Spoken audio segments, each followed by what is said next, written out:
All right, news roundup and information overload hour right here on the Sean Hannity Show. Obviously, the top story today is Donald Trump's decision not to participate in the Fox News Channel debate, which is scheduled for Thursday night. We're in Des Moines. It's right here. So that remains our top story. One of the things that I have been able to do is I've known Mr. Trump now for at least 15 years. And he's been a regular guest on the radio show, on the TV show. And I've mentioned a number of times that I've also, when I go over to Trump Towers and I've gotten to know his children, Don Jr. and Eric and Ivanka and even the younger son, Barron, who is extraordinarily polite. And I said, you know, in each of their own way, these kids are pretty amazing. And I've developed a good relationship with them over the years. And I've invited them on to talk about today's big issue. Eric Trump, Don Jr., how are you guys? How you doing, Sean? You know, when I say nice things about you, it better get back to you, does it? Oh, it certainly does, man. We hear about it all the time, and we're usually listening or watching. Yeah. You know, I'm unhappy about this for a lot of different reasons. Number one, your dad is the front runner. He's a big part of this election cycle. And, you know, I saw the back and forth going back and forth between he's been threatening now for a week or two to pull out of this debate, et cetera. Let me ask you both a question. Do you think, and be objective, if you have any criticism, feel free to launch it at me or anybody else. Do you think people like me and Greta and O'Reilly and Brett Baer and Neil Cavuto and Fox and Friends, do you think we have been fair to your dad?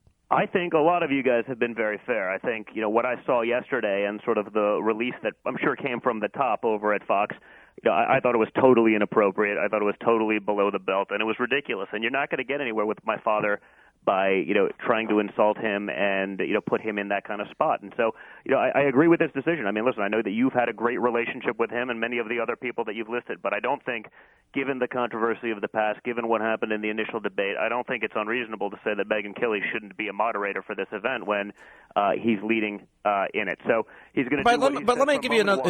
Is this Don Jr.? Raise money for vets, which he said from day one he wanted to do, and that these guys who've been raking in millions of dollars in advertising dollars, what they should be doing. So, you know, it's a tough call, but I agree with it.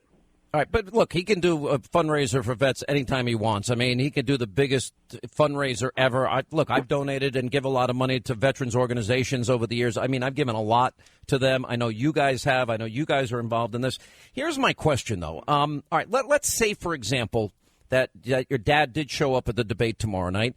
Let's say Megyn Kelly asked an unfair question. I've watched your dad. He gets asked unfair questions every day by the media. Almost every day I've watched the media and frankly, an establishment try to take your dad down almost from day one. Mm-hmm. I mean, here's my question. Is there anybody that's better able to handle a question that's unfair than your father? Wouldn't he call out that unfair question? And wouldn't he have the ability to turn it around and get the audience on his side if it is unfair? Oh. Wouldn't you have faith in the audience that they'd see it that way? Sean, I mean, I think that's 100% right? I mean, he can handle himself better than anybody, and he has, and quite frankly, he's won all the debates. But it seems like this whole thing's turned into something, you know, very different, right? It's no longer about politics. It's about capitalism, right? This looks like Fox and, quite frankly, the GOP establishment, they're salivating at one more opportunity to take a hit at him. And by the way, the GOP establishment hates me too. Trust me. Yeah, sure. But I mean, when was the last time you saw a credible news organization kind of send out a hit piece on any candidate, let alone the front runner? I mean, that's not fair and balanced, right? That's not exactly. Yeah, and it wasn't even a news hit piece. It was just, you know, it was just pure insults. It wasn't like it was relevant questioning. But guys, can I give you my take on it? Because I read the piece. I hadn't seen it till later last night. Frankly, I didn't see it till after I did my show. I didn't see the whole thing. I read the thing. This was my take, and I'm in the middle here. I've been nice to your dad. I'll always be fair to your dad. Yeah. You have my word on that. We appreciate it. Because I've been fair to every other candidate, too. And you know what? Sometimes your dad comes on tearing up other candidates. And you know what? I don't interrupt him. And when other candidates tear into him, I'm not anybody's special pleader here. I really want to see a country that I love get fixed and get back on the right trajectory. There are too many Americans suffering, out of work, in poverty, and on food stamps, and it bothers the living hell out of me. And he's the right guy to do that, Sean. I mean, he's just the right guy to do that. All right, so I read the press release. This is how I took it. I thought it was funny. I'm being totally objective here, and I'm thinking, now, wait a minute. Come on. This is not, that was obviously meant to be a joke. Maybe you guys didn't take it that way, but I saw it as a joke. And, here's the question I have. What's more important at this juncture in the campaign? Right now, there's a poll out today. Your dad is up by 7 points in the latest Iowa poll. He's reversed the trend that Ted Cruz was on, the trajectory he's been on. Mm-hmm. He's doing well in the polls. It's the last debate, and it's the only debate that's been in Iowa. Yeah. So, in other words, Sean, I think the purpose is, a group of people, and not you. You've been a great friend to us, and many of the people over there have. But certain people are trying to turn this thing into a circus show, and it shouldn't be a circus show. This is deadly serious. We have a lot of problems. They're the very problems that you talk about every night on your show, whether it be the $19 trillion worth of debt, whether it be education, whether it be a million different things. The Second Amendment that we all care about a lot. There's a million things, but it's turning into a joke. It's not. This is no longer politics. This is like a boxing matchup where you have the champion sitting on one corner, and then you have the guy coming in who has never fought anybody, and he's running his mouth to get great ratings for something. It's turned. But don't you have to consider this? It's turned into Don, capitalism, and it's just not. It's not where. Well, I don't think it was about capitalism. I think the fact, and I give credit to your father because I think he absolutely has brought more eyeballs and more interest in the political arena. And I think I've said this before. I think the other candidates should be very thankful he's in the race because their views get heard as well. Mm-hmm. But if don't you have to look at this big picture? And I saw Fox's response. Don't you have to factor in how I've treated your dad, Greta's treated your dad, Brett Baer's treated your dad, Neil Cavuto's treated your dad, Fox and Friends have treated your dad, like we have treated all the other candidates in fairness, with the due respect of their position and what the office that they're running for.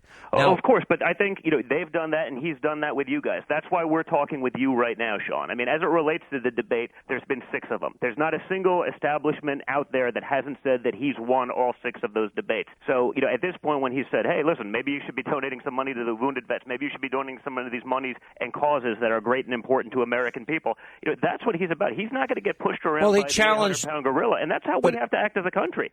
But he challenged him better than anyone. That's not how you're going to get anywhere with him. And so we need leaders that'll do that. We need leaders that'll take risks and take positions that are actually controversial in something, not just say something and then go do something else. The second they run out of their little press conference and then they got their little soundbite. Yeah, but wait a minute. But you got to give the whole history here because he wanted the change in moderators in the debate. You both admit that he'd have no trouble handling Megyn Kelly. I've never bought into this argument that he's afraid of Megyn Kelly or anybody else. Well, but that was basically what the release said, and that was then what the response said. So he said, okay, I don't need to participate in it. The whole world, the whole country has seen me trounce all of these guys in 6 debates in a row. You know what? One more debate's not going to make a difference.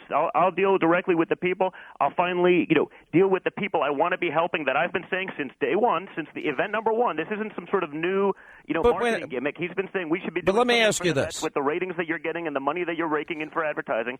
He's been saying that for months now. And well, he didn't pull out of the CNN debate. He didn't pull out of the CNN debate, and he raised the question of money then. But let me bring this point up. And this actually is one of the reasons I like your dad is that he's so outspoken.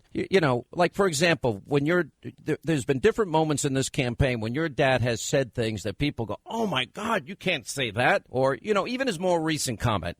Listen, I could shoot somebody on Madison Avenue, and my supporters are that loyal to me. But Sean, you're not letting me make my point. No, but my point is your dad says stuff. He's politically incorrect. He's iconoclastic. I defend him for saying that. And the fact is, you know what, if you don't like one little statement, to me, it seems counter to who he is because he loves political incorrectness. He's the president of political incorrectness. But that's not political incorrectness. It's not questioning his policies or something like that. That's just a cheap shot insult. And so, he's not going to take that from someone. And, come on. We understand there's 2 800-pound gorillas, and neither of them's going to back down. But that's what we need as a country. But your dad does that to other people. Sean, there's a difference also when it's a moderator. A moderator, and a lot of people have been saying this, they should be the one person on stage that's not actually seen. They should prompt a conversation, and conversation should be had between, the various candidates. For somebody to go out there and actively take shots at somebody for whatever reason. Hey, the worst debate was the CNBC debate. For the head of an organization to go out there, and put out a snide little comment, about somebody. It's at the same time, you guys think, right? He's the number 1 candidate. He's winning in every single state. He's winning in Iowa. He's doing tremendously well. He's created an amazing following.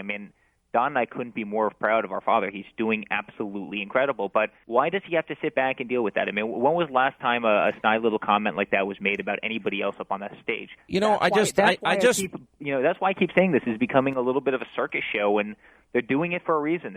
But you're saying this in a bubble, though, Eric. You sound like you're saying this as though your dad, and again, I like this part of him. I like people that are irreverent, politically incorrect, and your dad has not been shy about unleashing on anybody that gets in his way. Now, I happen to be the same way, and I think you guys are the same way, and you can't tell me that he's really that offended by one little statement. I'm having a hard time believing that. Is that the network's place? I mean, he is the toughest guy in the world, and by the way, he's got That's my point. He's got more coverage than anybody, right? He's got more coverage than any Democrat, than any Republican, 100%. probably everybody combined. He's also taken more shots than probably all of the other guys combined.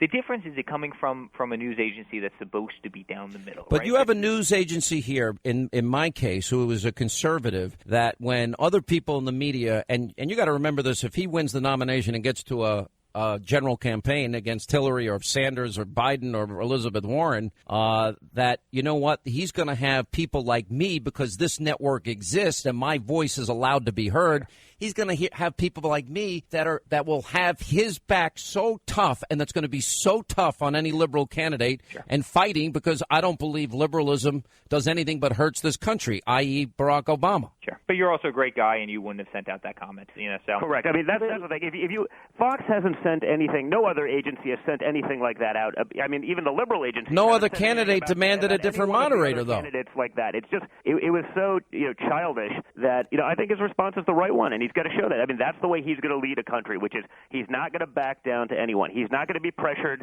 by the bosses at the top. And I know it's not you, and I know, by the way, I know you're in an awkward position, right? Because you do have a good relationship with him, but this is not coming from some. To be perfectly honest, it's not an awkward position.